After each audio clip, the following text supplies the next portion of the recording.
Hi friends, आप सभी कैसे हो। आशा करता हूँ कि आप सभी अच्छे होंगे।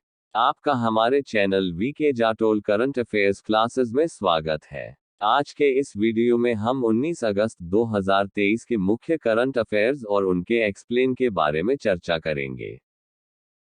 प्रश्न नंबर 1, हाल ही में जी20 फिल्म महोत्सव कहां पर आयोजित किया गया है।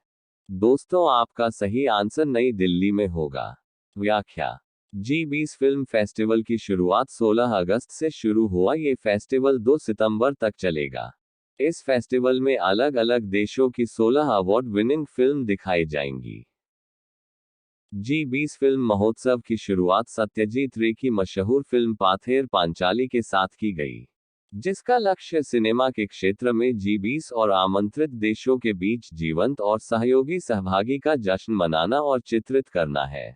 इंडिया इंटरनेशनल सेंटर (ISI) और विदेश मंत्रालय के जी20 सचिवालय ने इस महोत्सव का उद्घाटन अनुभवी अभिनेता विक्टर इब्राहिम और जी20 शेरपा अमिताभ कांत करेंगे द्वारा किया गया। प्रधानमंत्री का जो कहना है one earth, one world, one future, वह दिखाता है हमारा देश का जो सॉफ्ट पावर है वह सिनेमा के जरिए हम पूरी दुनिया में डिस्प्ले कर रहे हैं। इंडिया का जो सिनेमा है वह सिर्फ बॉलीवुड का सिनेमा नहीं, तेलुगु, तमिल, कन्नड़, मलयालम सभी लैंग्वेज का है।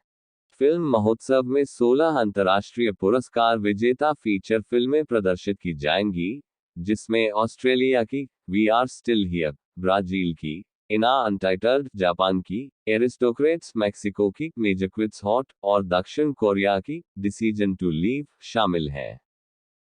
प्रश्न नंबर 2, हाल ही में सरकार सस्ती कीमत पर दवा उपलब्ध कराने के लिए सरकार कितने जन औषधि केंद्र खोलेगी। दोस्तों, आपका सही आंसर 25,000 जन औषधि केंद्र होगा। व्याख्या। प्रधानमंत्री श्री नरेंद्र मोदी ने लाल किले पर स्वतंत्रता दिवस के अपने भाषण में कहा कि सरकार की जन औषधि केंद्रों की संख्या 10,000 से बढ़ाकर 25,000 करने की योजना है। जन औषधि केंद्र की ये दुकानें उन स्थानों पर खोली जाएंगी जहां पर दवाओं की उपलब्धता कम है और लोगों को दवाओं के लिए ज्यादा पैसे देने पड़ रहे हैं। देश में मेडिकल का खर्च ज्यादा महंगा हो गया है। इलाज और दवाओं के खर्च को मैनेज करने में लोगों की सेविंग भी खत्म हो जाती है। ऐसे में आम लोगों को दवाओं को कम कीमत में उपलब्ध कराने के लिए जन औषधि केंद्र की शुरुआत की गई है। प्रश्न नंबर 3, हाल ही में किस मुख्यमंत्री के द्वारा मुख्यमंत्री चिकित्सा सहायता कोष के लिए मोबाइल ऐप और व्हाट्सएप हेल्पलाइन नंबर लॉन्च किया है। दोस्तों, आपका सही आंसर महाराष्ट्र राज्य के मुख्यमंत्री के द्वारा होगा। व्याख्या। मुख्यमंत्री एकनाथ शिंदे ने मुख्यमंत्री चिकित्सा सहायता निधि के लाभार्थियों के लिए एक मोबाइल ऐप और व्हाट्सएप हेल्पलाइन लॉन्च की। सीएम एकनाथ शिंदे ने कहा कि पिछले एक साल में 12,500 से ज्यादा मरीजों को मुख्यमंत्री सहायता कोष से फायदा हुआ है। चिकित्सा सहायता नियमावली के 5वें संस्करण और बाला साहेब ठाकरे की विचारधारा पर आधारित पुस्तक रोक थोक का विमोचन किया गया। मरीजों और उनके परिजनों के लिए एक हेल्पलाइन नंबर शुरू किया गया है। पुरानी एवं गंभीर बीमारियों पर सफलतापूर्वक काबू पाने वाले मरीजों के लिए भी एक कार्यक्रम आयोजित किया गया। इस अवसर पर विधान परिषद के उपसभापति डॉक्टर नीलम गोरे, कौशल विकास मंत्री मंगल प्रभात लोढ़ा भी उपस्थित थे। प्रश्न नंबर 4, हाल ही में कितने पुलिस कर्मियों को सम्मानित किया गया है। दोस्तों, आपका सही आंसर 954 पुलिस कर्मियों को होगा। व्याख्या। सरकार ने स्वतंत्रता दिवस की पूर्व संध्या पर सोमवार को विभिन्न केंद्रीय और राज्य बलों के 954 पुलिस कर्मियों के लिए सेवा पदक की घोषणा की। केंद्रीय गृह मंत्री ने कहा, वीरता के लिए राष्ट्रपति पुलिस पदक एक सीआरपीएफ कर्मी को प्रदान किया गया है और वीरता के लिए पुलिस पदक 229 कर्मियों को प्रदान किया गया है। मंत्रालय ने कहा, 82 को विशिष्ट सेवा के लिए राष्ट्रपति पुलिस पदक और 642 कर्मियों को सराहनीय सेवा के लिए पुलिस पदक से सम्मानित किया गया है। गृह मंत्रालय के अनुसार वामपंथी उग्रवाद प्रभावित क्षेत्रों के 125 कर्मियों, जम्मू कश्मीर क्षेत्र के 71 कर्मियों और उत्तर पूर्व क्षेत्र के 11 कर्मियों को उनकी वीरतापूर्ण कार्रवाई के लिए सम्मानित किया जा रहा है। प्रश्न नंबर 5, बिंदेश्वर पाठक कौन थे जिनका हाल ही में निधन हुआ है? दोस्तों, आपका सही आंसर सामाजिक कार्यकर्ता होगा। व्याख्या: सुलभ इंटरनेशनल के संस्थापक डॉक्टर बिंदेश्वर पाठक का मंगलवार 15 अगस्त को निधन हो गया। डॉक्टर पाठक ने दिल्ली के एम्स में अंतिम सांस ली। सुलभ इंटरनेशनल एक सामाजिक सेवा संगठन है जो शिक्षा के माध्यम से मानव अधिकारों, पर्यावरण स्वच्छता, अपशिष्ट प्रबंधन और सुधारों को बढ़ावा देने के लिए काम करता है। उनके एक सहयोगी ने बताया कि 80 वर्षीय बिंदेश्वर ने सुबह स्वतंत्रता दिवस के अवसर पर राष्ट्रीय ध्वज फहराया और उसके तुरंत बाद वह अचानक गिर गए, जिसके बाद उन्हें इलाज के लिए एम्स लाया गया। उन्हें कार्डियक अरेस्ट आया था। डॉक्टरों ने उन्हें कार्डियक पल्मोनरी रिससिटेशन (सीपीआर) की मदद से सांस देने की भी कोशिश की, लेकिन सफलता नहीं मिली। बिंदेश्वर पाठक को दोपहर 1:42 पर मृत घोषित कर दिया गया था। प्रश्न नंबर 6, हाल ही में भारत का पहला मानव रहित हवाई प्रणाली सामान्य परीक्षण केंद्र किस राज्य में स्थापित किया जाएगा? दोस्तों, आपका सही आंसर तमिलनाडु राज्य में होगा। व्याख्या: रक्षा परीक्षण अवसंरचना (डीटीआई) योजना के तहत भारत का पहला ड्रोन सामान्य परीक्षण केंद्र तमिलनाडु के श्रीपेरुम्बदूर में स्थापित किया जाएगा। इसे श्रीपेरुम्बदूर के पास एसआईपीसीओटी औद्योगिक पार्क, वल्लम वडागल में 2.3 एकड़ क्षेत्र में स्थापित किया जाएगा।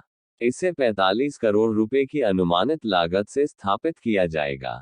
ये परीक्षण केंद्र तमिलनाडु को एरोस्पेस और रक्षा कंपनियों के लिए एक पसंदीदा गंतव्य बनने में सक्षम बनाएगा, जो अपने भारतीय परिचालन स्थापित करना चाह रहे हैं।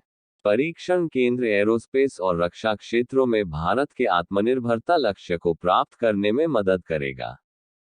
तमिलनाडु औद्योगिक विकास निगम (टीआईडीसीओ) ने इस परीक्षण केंद्र की स्थापना के लिए औद्योगिक भागीदारों की पहचान करने के प्रस्ताव के लिए अनुरोध जारी किया था। इस केंद्र की स्थापना के लिए Keltron, sans image technologies, standards testing and compliance और अविष्का रिटेलर्स सहित कंपनियों के एक संघ को टीआईडीसीओ के भागीदार के रूप में चुना गया है। टीआईडीसीओ तमिलनाडु रक्षा औद्योगिक गलियारे (टीएनडीआईसी) के कार्यान्वयन के लिए जिम्मेदार नोडल एजेंसी है। प्रश्न नंबर 7, हाल ही में भारतीय स्टेट बैंक चालू वित्त वर्ष में पूरे भारत में कितनी नई शाखाएं खोलने की योजना बना रहा है? दोस्तों, आपका सही आंसर 300 नई शाखाएं होगा। व्याख्या: सार्वजनिक क्षेत्र का सबसे बड़ा बैंक यानी भारतीय स्टेट बैंक (एसबीआई) चालू वित्त वर्ष में देश भर में 300 नई शाखाएं खोलने की योजना बना रहा है। वर्तमान में देश भर में एसबीआई की 22,405 शाखाएं और 235 विदेशी शाखाएं और कार्यालय मौजूद हैं।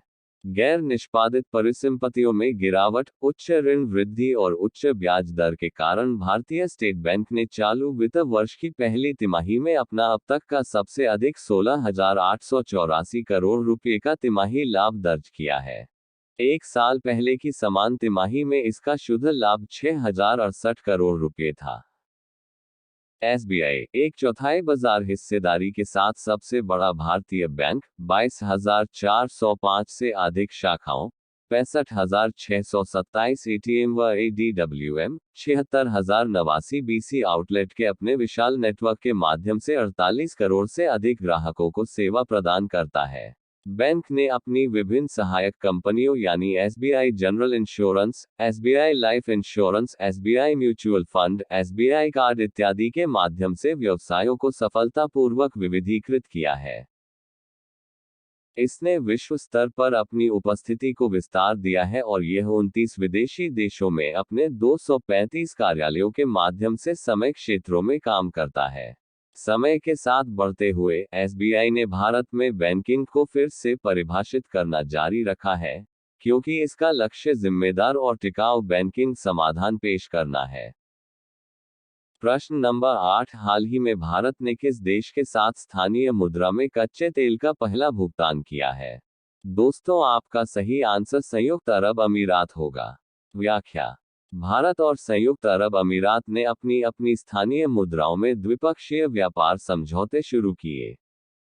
इंडियन ऑयल कॉरपोरेशन (आईओसी) ने Abu Dhabi national oil company (ADNOC) से खरीदे गए 10 लाख बैरल तेल के लिए रुपये में भुगतान किया। इस कदम का मुख्य उद्देश्य लेनदेन को सुव्यवस्थित करना और डॉलर रूपांतरण की आवश्यकता को हटाकर लागत कम करना है। भारत और यूएई के बीच स्थानीय मुद्राओं में व्यापार बढ़े हुए द्विपक्षीय सहयोग का हिस्सा है। दोनों देश सीमा पार धन हस्तांतरण को सरल बनाने के लिए वास्तविक समय भुगतान लिंक स्थापित करने पर भी सहमत हुए। भारत आयात की लागत को कम करने और निर्यात को बढ़ावा देने के लिए अन्य देशों के साथ समान स्थानीय मुद्रा व्यवस्था को दोहराने की योजना बना रहा है। भारत और यूएई के बीच द्विपक्षीय व्यापार 84.5 अरब डॉलर तक पहुंच गया। अब ये प्रश्न आप लोगों के लिए। आप सभी लोग इसका आंसर कमेंट बॉक्स में जरूर बताएं। प्रश्न नंबर 9, सूर्य का अध्ययन करने वाला भारत का पहला अंतरिक्ष मिशन कौन सा है? आपके ऑप्शन है A Aditya L 1, B Aditya L 2, C Aditya L 3, D Aditya L 4। Last video के प्रश्न का आंसर हमने आपसे पूछा कि हाल ही में किस राज्य सरकार ने अन्नपूर्णा खाद्य पैकेट योजना शुरू की है? आपके ऑप्शन है ए राजस्थान, बी उत्तर प्रदेश, सी मध्य प्रदेश, डी अरुणाचल प्रदेश। दोस्तों, आपका सही answer option number A Rajasthan होगा। व्याख्या: राजस्थान के मुख्यमंत्री अशोक गहलोत ने स्वतंत्रता दिवस के अवसर पर अन्नपूर्णा खाद्य पैकेट योजना की शुरुआत की। इस योजना के तहत राष्ट्रीय खाद्य सुरक्षा अधिनियम (एनएफएसए) से जुड़े परिवारों को प्रतिमाह राशन की दुकान से अन्नपूर्णा फूड पैकेट मिलेगा। इस पैकेट में 1 किलो चना दाल, चीनी एवं आयोडाइज्ड नमक, 1 लीटर सोयाबीन रिफाइंड खाद्य तेल, 100 ग्राम मिर्च पाउडर एवं धनिया पाउडर तथा 50 ग्राम हल्दी पाउडर निःशुल्क मिलेगा। प्रदेश में कोई भूखा न सोए के संकल्प को साकार करने की दिशा ये योजना मील का पत्थर साबित होगी। महंगाई राहत कैंप में अब तक 1,04,93,000 से अधिक लोगों ने इस योजना का लाभ लेने के लिए पंजीयन कराया है तथा स्थायी कैंपों में पंजीयन की प्रक्रिया लगातार जारी है। अन्नपूर्णा भोजन पैकेट वितरित करने पर राशन डीलरों को मिलने वाला कमीशन 4 रुपये से बढ़ाकर 10 रुपये प्रति किट कर दिया गया है।